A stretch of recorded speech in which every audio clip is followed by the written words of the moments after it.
ইফালে যিমানেই নিৰ্বাচন চমু চাপিছে সিমানেই আকৰ্ষণীয় হৈ উঠিছে বিটিআৰৰ ৰাজনীতি। বিটিআৰ নিৰ্বাচনৰ বাবে বিপিএফে প্ৰাৰ্থী তালিকা ইতিমধ্যে ঘোষণা কৰি দিছে। হাগ্ৰামা মহিলাৰীয়ে ঘোষণা কৰিলে প্ৰাৰ্থী তালিকা আৰু সাজু এতিয়া টিম হাগ্ৰামা। বিটিআৰৰ 22টা সমষ্টিৰ বাবে ইতিমধ্যে প্ৰাৰ্থী ঘোষণা কৰিছে বিপিএফ দলটোৱে। আমি ৰাজনৈতিক খবৰ এই মুহূৰ্তত আপোনালোকক জনাইছো।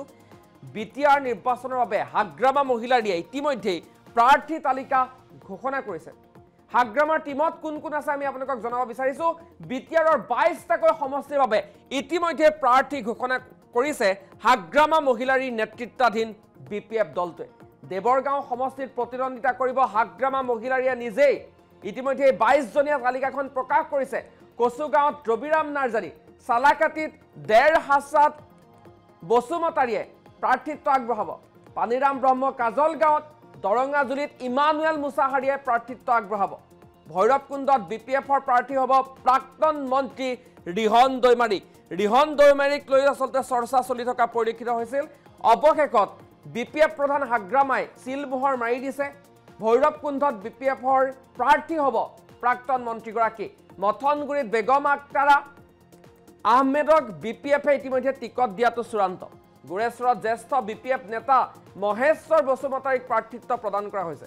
আমি কেইবাখনো ফটোগ্ৰাফ আপোনালোকক দেখুৱাইছোঁ। বিটিআৰ নিৰ্বাচনৰ বাবে ইতিমধ্যে বিপিএফে প্ৰাৰ্থী তালিকা ঘোষণা কৰিছে। 22জনীয়া প্ৰথমখন প্ৰাৰ্থী তালিকা ঘোষণা কৰিলে বিপিএফ দলে। আৰু যি সময়ত আচলতে চৰ্চা চলিছে বিজেপিয়েও 38টাকৈ সমষ্টিত প্ৰাৰ্থিত্ব আগবঢ়াব।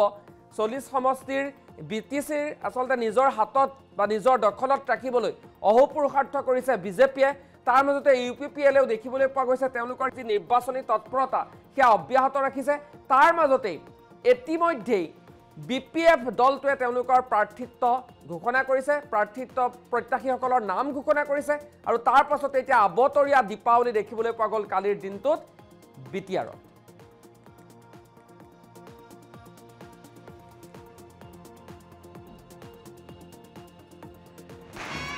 শ্ৰীৰামপুৰৰ পৰা আহিম। শ্ৰীৰামপুৰ সমষ্টিটো আমি ঠিক কৰিব পাৰিছোঁ। শ্ৰীৰামপুৰ সমষ্টিত আমাৰ মুকলেশ্বৰ ৰহমান এইটো ঠিক কৰিলোঁ। ইয়াৰ পিছত জমদুৱাৰ সমষ্টিত আমি ঠিক কৰিছোঁ উইলিয়াম নাৰ্জাৰী। চৰাইবিল সমষ্টিত আমি ঠিক কৰিছোঁ মৃত্যুঞ্জয় নাৰ্জাৰী। আৰু গুমা সমষ্টিত আমি ঠিক কৰিব পাৰিছোঁ ইনথাছ আলী। পৰ্বতজৰা সমষ্টিৰ পৰা আমি ঠিক কৰিব পাৰিছোঁ মুনমুন ব্ৰহ্ম।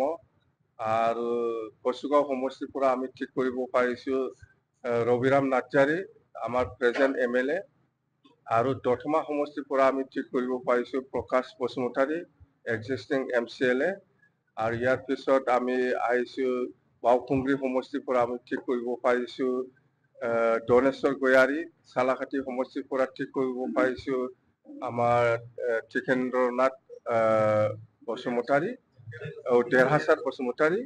ইয়াৰ পিছত আহিল আমাৰ দেৱৰগাঁও সমষ্টি মই নিজে।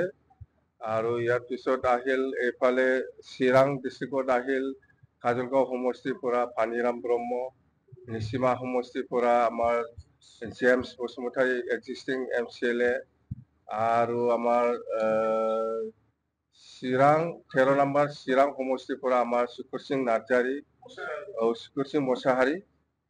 আৰু ইয়াৰ পিছত আমাৰ এইফালে ওদালগুৰিত আহিল ওদালগুৰি নহয়, এইটো শালবাৰী ডিষ্ট্ৰিক্টত আমি মথামগুৰি সমষ্টিৰ পৰা বেগম আক্তাৰা আহমেদ আমি ঠিক কৰিব পাৰিছোঁ। ইয়াৰ পিছত আমি মচলপুৰৰ পৰা হিৰা সমষ্টিত আমি আগষ্টিন ঠিক্কা ডাঙৰীয়াক আমি ঠিক কৰিব পাৰিছোঁ। ইয়াৰ পিছত আমি দৰংগাজুলি সমষ্টিৰ পৰা ইমানুৱেল মুছাহাৰী আমি ঠিক কৰিব পাৰিছোঁ। আৰু শুক্লাই চেপঙৰ পৰা গণেশ কছাৰী ডাঙৰীয়া আমি ঠিক কৰিব পাৰিছোঁ। আৰু গোৰেশ্বৰ সমষ্টিৰ পৰা মহেশ্বৰ বসুমতাৰী ঠিক কৰিব পাৰিছোঁ। ইয়াৰ পিছত আমাৰ বেহেৰগাঁৱত গ'ল আমাৰ কেৰাবাৰী সমষ্টিৰ পৰা আমি এই লেমচাও দৈমাৰী XEM তাক ঠিক কৰিব পাৰিছোঁ। ইয়াৰ পিছত আমাৰ ভৈৰৱকুণ্ড সমষ্টিৰ পৰা আমি ঠিক কৰিব পাৰিছোঁ ৰিহন দৈমাৰী ডাঙৰীয়া, এক্স মিনিষ্টাৰ আমাৰ বিপিএফ দলৰ। আৰু ইয়াৰ পিছত আমি ঠিক কৰিব পাৰিছোঁ আমি কোন কোন সমষ্টিত কোন কেণ্ডিডেটে খেলিব সেইটো বিষয় লৈ আমি আলোচনা কৰিছিলোঁ প্ৰথমত। তো আলোচনা কৰি আমি আজিৰ দিনত প্ৰথম